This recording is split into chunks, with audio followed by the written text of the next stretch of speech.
Assalamu alaikum wa rahmatullahi wa barakatuh. Bismillahir Rahmanir Rahim.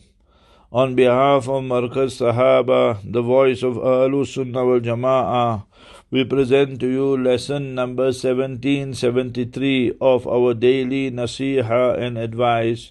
Today, with the grace and mercy of Almighty Allah, we focus on the 28th of SAFAR. It was on the 28th of Safar, the year 157 after Hijrah, corresponding to the 17th of January 774, Imam Abdul Rahman al-Awza'i, the Imam of Sham. Sham refers to Jordan, Palestine, Syria, Beirut, and as Lebanon, departed from this world. He was born in Baalbek as it's called, and he lived in Beirut, and that's where he passed away.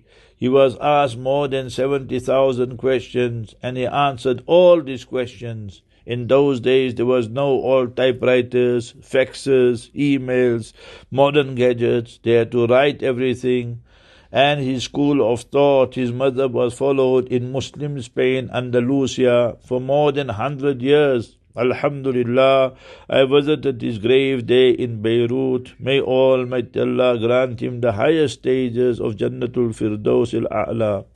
Similarly, on the 28th of Safar 392, which corresponds to the 16th of January 1002, the great scholar Abdul Fath Usman ibn al-Jinni, one of the foremost grammarians in linguists, departed from this world. That is what we see. Every human being will have to leave this world. Kullu nafsin dhaikatul maut. Every living being shall taste death. Kullu shay'in halikun illa wajha. Every body will be destroyed. Everything will be destroyed. Almighty Allah alone was, is, will always be. He is the only Khalik, the only creator. All makhluk, all creation will experience death and we will perish. Now remember the legacy we leave behind. Al-Imam Awza'i rahimahullah, he was a contemporary of Imam Abu Hanifa rahimahullah, and they even had debates and discussions on many issues. But see the legacy he left behind.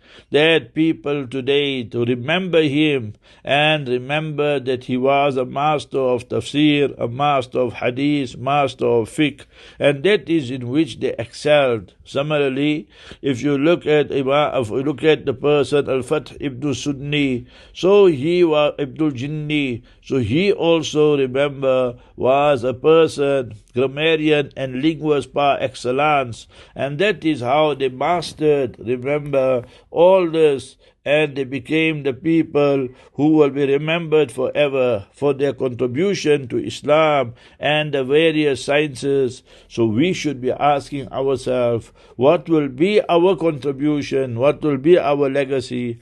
فَأَمَّا الزَّبَدُ فَيَذْهَبُ جُفَاءً.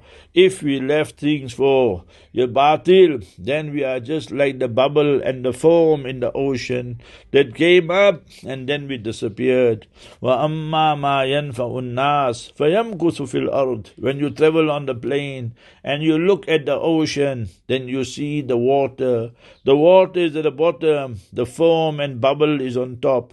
So we must become the water, the asset to humanity, and in that way, even when we leave this world, then people will know that this was the legacy of that person there. That is a symbol of truth. So always stick to the truth, not take popular decisions to play to the grandstand. We must take the tough decisions as well, so that, remember, we always uphold the truth. And that is what it means to be Ahlus Sunnah wal Jama'ah. We follow the way, the methodology, akhlaq karima of Mustafa Habibuna sallallahu alaihi wasallam wal Jama'ah, and the way of the beloved Sahaba, the beloved students, companions of Mustafa Habibuna sallallahu alaihi wasallam. May Almighty Allah Jalla wala grant us tawfiq. Ameen Ya Rabbal Alameen. Assalamu alaikum wa rahmatullahi wa barakatuh.